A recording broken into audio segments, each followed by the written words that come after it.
আজি আপোনালোকৰ লগত মই অন্য এটা খবৰ শ্বেয়াৰ কৰিম বিশেষকৈ আজিৰ খবৰটো হৈছে আমাৰ বেঞ্চাৰ স্কুল ফাৰ্টিকিকনৰ সন্দৰ্ভত বিধানসভাত আমাৰ শিক্ষামন্ত্ৰীগৰাকীয়ে কেনেদৰে তেখেতসকলে তেখেতসকলৰ বক্তব্য ৰাখিছিলে বা বেঞ্চাৰ শিক্ষক কৰ্মচাৰী সমস্যা সমাধানৰ বাবে তেখেতসকলে বৰ্তমান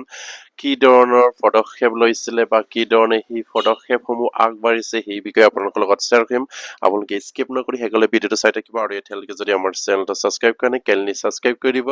আৰু প্ৰতিগৰাকী আমাৰ বেঞ্চাৰ স্কুলত জড়িত শিক্ষক কৰ্মচাৰী যাতে নেকি এইখিনি খবৰ পায় আপোনালোকে শ্বেয়াৰ কৰি দিব। নিশ্চয় আপোনালোকে স্ক্ৰীনত প্ৰত্যক্ষ কৰিছে,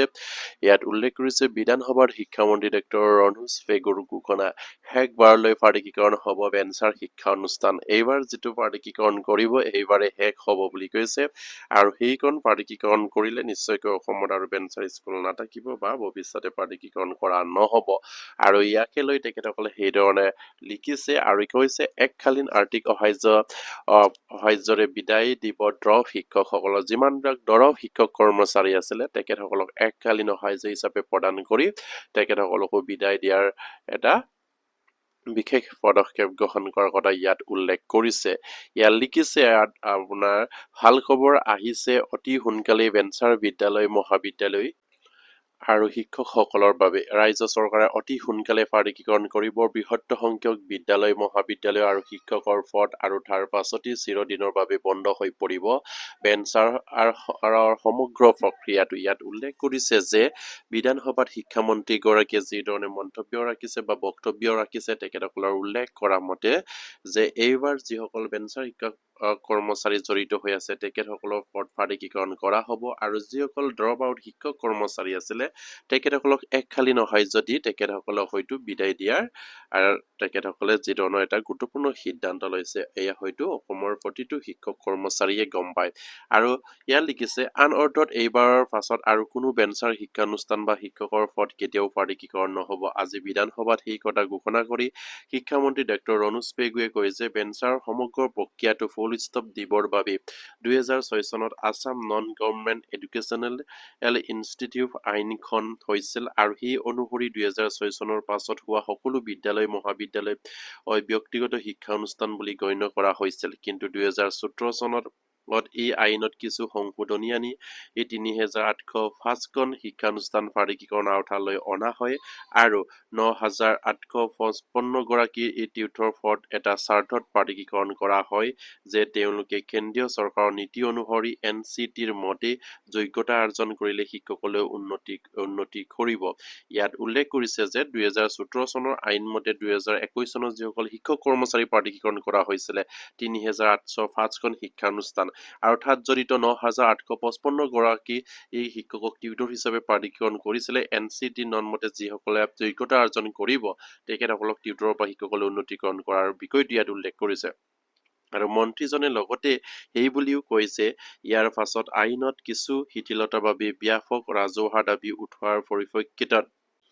2025 চনত আইনখন কিছু শিথিলতা আনি ফাৰ্টিকীকৰণৰ বাবে আবেদন কৰিবলৈ এটা পৰ্টেল মুকলি কৰি দিয়া হয়। শিক্ষামন্ত্ৰীজনে সদনত তথ্য দি কয় যে সেই পৰ্টেলৰ ৰাজ্যৰ 35খন জিলাৰ 3709খন বিদ্যালয়ৰ 52খন ডিগ্ৰী কলেজৰ পৰা 125খন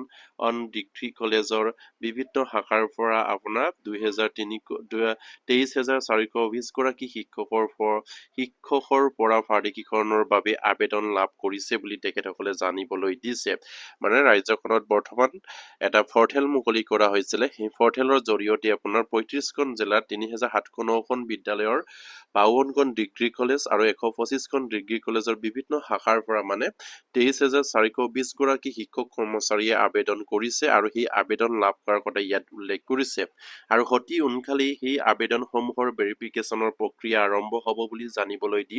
মন্ত্ৰীজনে কয় যে সেই প্ৰক্ৰিয়াটো হ'ব ৰাইজৰ শেষ ফাৰ্টিকীকৰণৰ প্ৰক্ৰিয়া। আনহাতে যিসকল শিক্ষক ফাৰ্টিকীকৰণৰ প্ৰক্ৰিয়াটো কোনো পধ্যে অন্তৰ্ভুক্ত হ'ব নোৱাৰিলে তেওঁলোকক সন্মান সহকাৰে বিদায় দিবৰ বাবে শিক্ষা বিভাগে আৰু গুৰু দক্ষিণা নামৰ এটা পৰ্টেল মুকলি কৰিলে আৰু সেই পৰ্টেলত 15,000 এনে ড্ৰপ শিক্ষকৰ আবেদন কৰিছে বুলি ইয়াত উল্লেখ কৰিছে। যিসকল ফাৰ্টিকীকৰণৰ পৰা বঞ্চিত হ'ব বা যিসকল ফাৰ্টিকীকৰণৰ আওতালৈ নাহে এনেধৰণৰ শিক্ষক কৰ্মচাৰীক গুৰু দক্ষিণা প্ৰদান কৰাৰ কথা অসম চৰকাৰে সিদ্ধান্ত লৈছিলে আৰু সেই মতে আপোনাৰ 15,000 ড্ৰপ আউট শিক্ষকে সেইখিনি আবেদন কৰাৰ কথা ইয়াত জানিবলৈ দিছে আৰু সেইসকলক শিক্ষকৰ ৰাজ্য চৰকাৰে এককালীন আৰ্থিক সাহায্য প্ৰদান কৰিব আৰু মন্ত্ৰীজনে শিক্ষা বিভাগৰ গঠন প্ৰস্তাৱৰ বিতৰ্কৰ উৎস দি কয় যে বিগত 5 বছৰ ৰাজ্য চৰকাৰে 15,000 কোটি টকাৰ বিনিয়োগ কৰিছে কেৱল বিদ্যালয় আন্তঃগাঁথনি উন্নয়ন আৰু সেই 5টা বছৰত 500খন বিদ্যালয় সম্পূৰ্ণ নতুনকৈ নিৰ্মাণ কৰা হৈছে আৰু মন্ত্ৰীজনে লগতে সেই কথাও ঘোষণা কৰে যে অহা 5 বছৰত 500খন বিদ্যালয় ৰাজ্য চৰকাৰে নৱনিৰ্মাণ কৰিব বুলি তেখেতে জানিবলৈ দিছে খুবেই এটা গুৰুত্বপূৰ্ণ খবৰ আৰু সেইসকল শিক্ষক কৰ্মচাৰীৰ সমস্যা সমাধানৰ কথা যিহেতু অসম চৰকাৰে ভাবিছে তেখেতসকলক পূৰ্ণাংগভাৱে শিক্ষকৰ মৰ্যাদা প্ৰদান কৰি তেখেতসকলক পাৰ্টিকীকৰণ কৰিব লাগে আকৌ পাৰ্টিকীকৰণৰ নামত NCTৰ আইনৰ যিখিনি দোহাই দি সেই সকলোবিলাকৰ নামত যাতে নেকি সেই আকৌ বছৰ ধৰি শিক্ষকতা কৰি অহা যিসকল বেঞ্চাৰ শিক্ষা অনুষ্ঠানত জড়িত শিক্ষক কৰ্মচাৰী তেখেতসকলে যেন প্ৰাপ্যৰ পৰা বঞ্চিত হৈ নেথাকে আৰু তেখেতসকলক সম্পূৰ্ণ এজন শিক্ষক হিচাপে যেন আকৌ নতুনকৈ যদি পাৰ্টিকীকৰণ কৰে সেয়া ব্যৱস্থা কৰি অসম চৰকাৰে পাৰ্টিকীকৰণ কৰক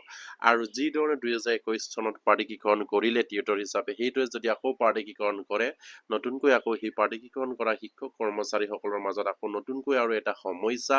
তেখেতসকলৰ লগত জাপি দিয়াৰ নিচিনাকৈ জাপি দিব আৰু সেই সমস্যা হলে নিশ্চয়কৈ তেখেতসকলক পাৰ্টিকীকৰণ কৰিও তেখেতসকলৰ কোনো আপোনাৰ সমস্যা যেন লখ নেৰিব এই সন্দৰ্ভত অসম চৰকাৰ বিবেচনা কৰি শিক্ষা বিভাগে বিবেচনা কৰি যাতে নেকি এই শিক্ষক কৰ্মচাৰীসকলক টিউটৰ হিচাপে বৰ্তমান পাৰ্টিকীকৰণ নকৰি শিক্ষক হিচাপে পাৰ্টিকীকৰণ কৰিবলৈ আমাৰ ফালৰ পৰা অনুৰোধ জনাইছো আৰু প্ৰতিজন শিক্ষাগুৰু যাতে নেকি সেইখিনি অনুৰোধ জনাই আহিছে অসমৰ শিক্ষামন্ত্ৰী আৰু মুখ্যমন্ত্ৰী আৰু শিক্ষা বিভাগক এইখিনি যদি তেখেতসকলে এই সকলক যদি সেই ধৰণে যদি তেখেতসকলৰ দাবী মতে যদি পাৰ্টিকীকৰণ কৰি শেষৰটো সময়ত যদি তেখেতসকলক কিবা এটা দিয়াৰ অসম চৰকাৰ যদি সঁচাকৈও যদি চিন্তা কৰিছে তেনেহলে পূৰ্ণাংগ হিচাপে তেখেতসকলক শিক্ষক হিচাপে পাৰ্টিকীকৰণ কৰিব লাগে টিউটৰ হিচাপে নহয় আৰু বহুজন শিক্ষাগুৰুৱে অনুৰোধ জনাইছে অসম চৰকাৰ অসমৰ শিক্ষা বিভাগ শিক্ষামন্ত্ৰী মুখ্যমন্ত্ৰীক তেখেতসকলক পাৰ্টিকীকৰণ কৰিলে টিউটৰ হিচাপে নকৰি শিক্ষক হিচাপে পাৰ্টিকীকৰণ কৰিব লাগে আইনত যদি আখোৱা আছে সেই আইনখন আকৌ সংশোধনীলৈ আনিব লাগে কিছুমান প্ৰস্তাৱ সংশোধনীলৈ আনি তেখেতসকলক যেন শিক্ষকৰ মৰ্যাদাৰে তেখেতসকলৰ পদবিলাক পাৰ্টিকীকৰণ কৰিব লাগে আৰু যিসকল দৰবাৰত শিক্ষক কৰ্মচাৰী আছে তেখেতসকলকো হয়তো যদি পাৰে অসম চৰকাৰে তেখেতসকলকো বিবেচনালৈ আনি তেখেতসকলৰ পদবিলাকো পাৰ্টিকীকৰণ কৰিবৰ কাৰণে তেখেতসকলে দাবী জনাইছে কিন্তু অসম চৰকাৰে অলৰেডি সিদ্ধান্ত লৈছে যে যিসকল দৰবাৰত শিক্ষক কৰ্মচাৰী আছে তেখেতসকলক গুৰু দক্ষিণা প্ৰদান কৰি তেখেতসকলক বিদায় দিয়াৰ এটা সিদ্ধান্ত লোৱাৰ কথা অলৰেডি শিক্ষামন্ত্ৰীগৰাকীয়ে জানিবলৈ দিছে আৰু যদিহে তেখেতসকলক গুৰু দক্ষিণা দিয়া হয় যদি বিদায় দিব চেষ্টা কৰিছে তেনেহলে তেখেতসকলৰ যি ধৰণে তেখেতসকলক সেই গুৰু দক্ষিণাটো দিলে তেখেতসকলৰ জীৱনত কিবা এটা কৰিব পাৰে সেই ধৰণে তেখেতসকলক দি তেখেতসকলৰ সমস্যাৰ পৰা যেন মুক্ত কৰে সেয়ে যে বৰ্তমান সেইসকল শিক্ষক কৰ্মচাৰী অসমৰ মাননীয় মুখ্যমন্ত্ৰী শিক্ষামন্ত্ৰী আৰু শিক্ষা বিভাগক অনুৰোধ জনাই আহিছে আৰু প্ৰতিজন শিক্ষাগুৰুৱে বেঞ্চাৰ স্কুলত জড়িত শিক্ষক কৰ্মচাৰীয়ে যে যাতে নেকি নিজৰ সমস্যাবিলাক কিদৰে তেখেতসকলে উপস্থাপন কৰি আহিছে ছচিয়েল মিডিয়াৰ জৰিয়তে সেই সকলোবিলাকৰ পৰা যদি আমি চাবলৈ যাওঁ তেনেহলে সেই সকলো শিক্ষক কৰ্মচাৰীৰ কিমান কষ্টত তেখেতসকলে নিজৰ কৰ্তব্য তেখেতসকলে বছৰ ধৰি তেখেতসকলে পালন কৰি আহিছিলে যে অসম চৰকাৰৰ এটা সুযোগ আহিব বা অসম চৰকাৰে এদিন প্ৰদান কৰিব তেখেতসকলক সম্পূৰ্ণ চৰকাৰী শিক্ষক হিচাপে সেই কেতিয়া তেখেতসকলে লাভ কৰিব সেই আশাত তেখেতসকলে এইখিনি কাম কৰি এটা মহান কাম কৰি তেখেতসকলে বছৰ ধৰি ত্যাগ কৰি অহাৰ পাছত অসম চৰকাৰে নিশ্চয়কৈ সেই শেষৰটো সময়ত তেখেতসকলক টিউটৰ হিচাপে পাৰ্টিকীকৰণ নকৰি শিক্ষক হিচাপে পাৰ্টিকীকৰণ কৰা এটা ব্যৱস্থা গ্ৰহণ কৰিবৰ কাৰণেও তেখেতসকলে অনুৰোধ জনাইছে আৰু প্ৰতিজন বেঞ্চাৰ শিক্ষা অনুষ্ঠানত জড়িত শিক্ষক কৰ্মচাৰী যাতে নেকি এইখিনি খবৰ পাই আপোনালোকে শ্বেয়াৰ কৰি দিব আৰু এতিয়ালৈকে যদি আমাৰ চেনেলটো ছাবস্ক্ৰাইব কৰে কেনে ছাবস্ক্ৰাইব কৰিবলৈ আশা ৰাখিলো নমস্কাৰ জয় আই অসম।